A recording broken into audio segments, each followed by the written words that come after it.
It's the voice of Indiana County, WCCS, AM 1160 and 101.1 FM.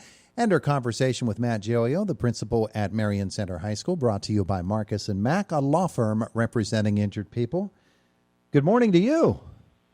How you doing, Tom? I'm doing well. All right. Okay. And are you in the cavernous and quite empty Marion Center School right now, or are you at home? Absolutely. The school is just eerie all by itself.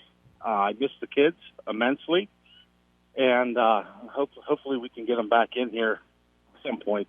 Yeah, it'd be great if we could get them back in here this year, but that's not going to happen. But as you said, at some point things are going to begin to get back to normal, and that planning has to go on pretty much on a daily basis because the information becomes new every day, doesn't it? Yes. As we're watching the news and the governor and the state of Pennsylvania very closely to see when we're starting to lighten up restrictions. I mean, I know the senior class, my senior class, my heart goes out to those kids, with prom and graduation.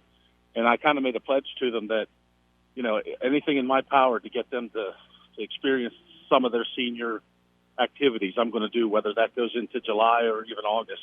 Yeah. To this point. Even as we say that, though, the school year does go on just in a different way, and you continue to figure out ways to make that happen. Tell me educationally what's happening at Marion Center now. Well, at the junior senior high school, we're on a 2-week academic packet pickup, and we have online classes through Google, and we have the physical packet pickup that's happening today at the high school gym entrance. So we run those packets and build student schedules individually for the kids as they come in and get their schedule and their packets and their work. So there's a lot of behind the scenes happening. And as a principal, I never realized how much I rely on others. when you're here by yourself, really puts a new twist on things. So I'm a lot more appreciative of everybody that's there with me. In talking with other principals and other superintendents in other districts, we're finding a really high participation rate from the students. And probably a part of that is because mom and dad are at home and they're saying to the kids, you got to do something. You might as well do this.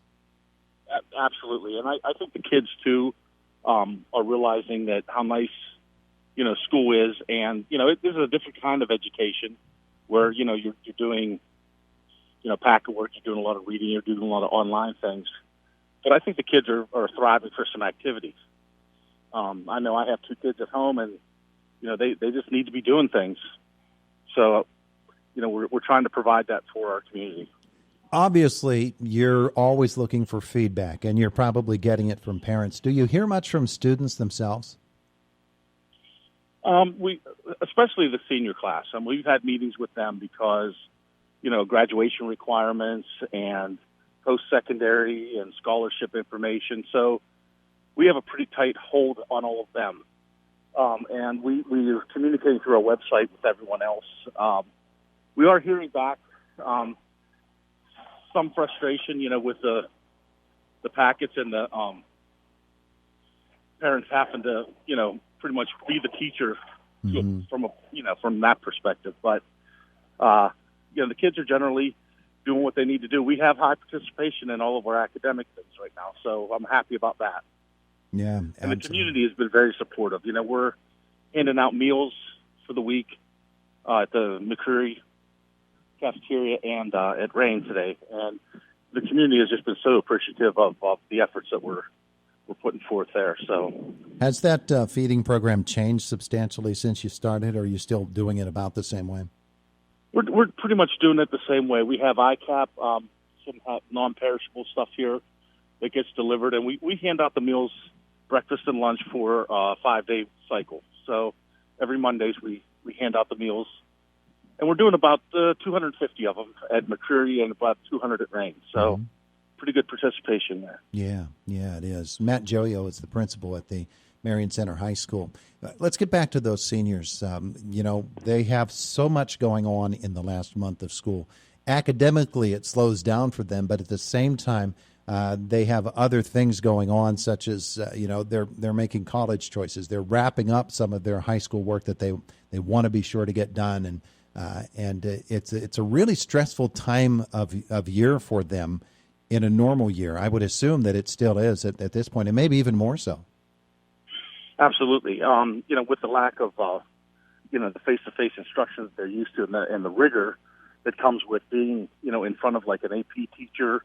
And those rigorous courses that they typically take at their senior year, with this lack of, face-to-face instruction and the rigor, I worry about them being sharp going on to the post-secondary.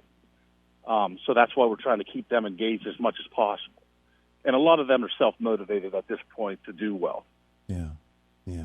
Obviously, people think about graduation and the opportunity to actually gather together, and we've heard from other schools that what they probably will be doing is something over the summer, and that's not ideal, but it's basically the best that you can do in those situations. And that planning that you're talking about with some of the students, and particularly the seniors, are those some of the issues that they're talking about too? Yeah, absolutely. I mean, we're, like I said, we're trying to watch what's happening with the state and how they're opening up the businesses and allowing gatherings.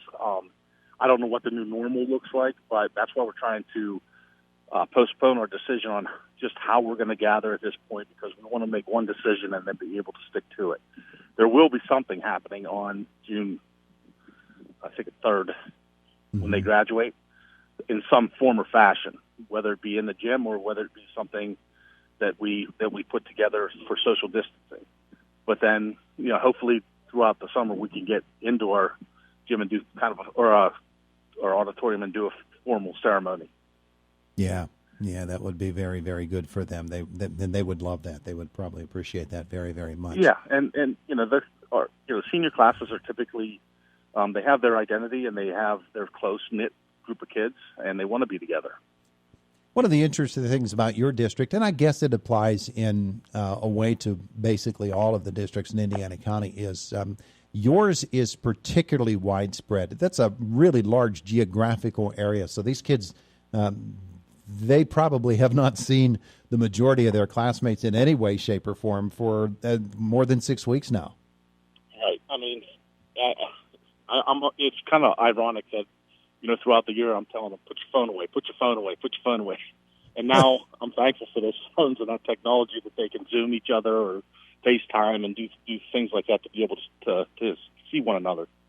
Yeah. But, like you said, the geographical area of Marion Center is very large. I think I did a study one time, and we had, I think I found that there was one student every 7 square miles or something. It was amazing. Wow. That's a yeah, scattered. When you talk about traveling to see your buddy. That's amazing. Wow. Yeah.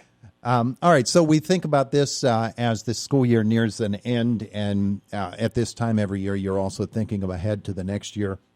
The juniors from this year will be next year's seniors. It's time for them to start make some decisions. Scheduling has to be done all the way up and down the ranks. How are you handling that? Well, thankfully, our guidance department, we stayed on track to begin scheduling. Students have their requests in. So the guidance counselors right now are working from home, building the schedule with their requests, talking to kids, calling them to verify, if there's any question about elective course or anything like that. So the schedule will be intact. Mm-hmm. It's just a matter of what the new normal looks like, how we're going to open up school and the new rules that may apply. I don't know what they are yet. Yeah. And part of the whole discussion is going to be, okay, once a new year does start, what does it look like? And I'm sure that as a district and as school administrators, you're planning ahead to try to find whatever contingencies you can, because who knows how long this really extends when it gets to the new school year. Right, absolutely. And, I'm trying not to lose sight of the fact that, this is a global thing. People's health is at risk, and I just want everybody to be safe. That's the main thing. You have to respect the virus and the social distancing and those types of things. So I kind of keep that always at the forefront. But again, I can't forget, school is school. It's a social setting it mimics society. So we have to do what we can to get the kids in there and be safe while we're doing it. Yeah, absolutely. All right. Matt Jioio, principal at the Marion Center High School, working hard here today. I know that you have great respect and gratitude for the custodial staff, for the people that work in the cafeteria, and even the bus drivers who are helping out as well. It's a real community. Yeah, I mean, everybody's kind of pulling together on days like this where we're handing out food. I think we measured it one time just to see how heavy everything was. It was about 1.5 tons that we went through. Because we couldn't figure out why we were so tired at 11 to 15. Man, oh man! But everybody's pulling together. Everybody's been real nice about volunteering or offering to volunteer and help and come in, and we're trying to be respectful and say, hey, listen, no, we want to respect everybody's space. So we're trying to do our part. Keeping the fight going. Matt, thanks so much for being with us today. Right. Appreciate it. All right, take care, Todd. All right, bye now. Bye-bye.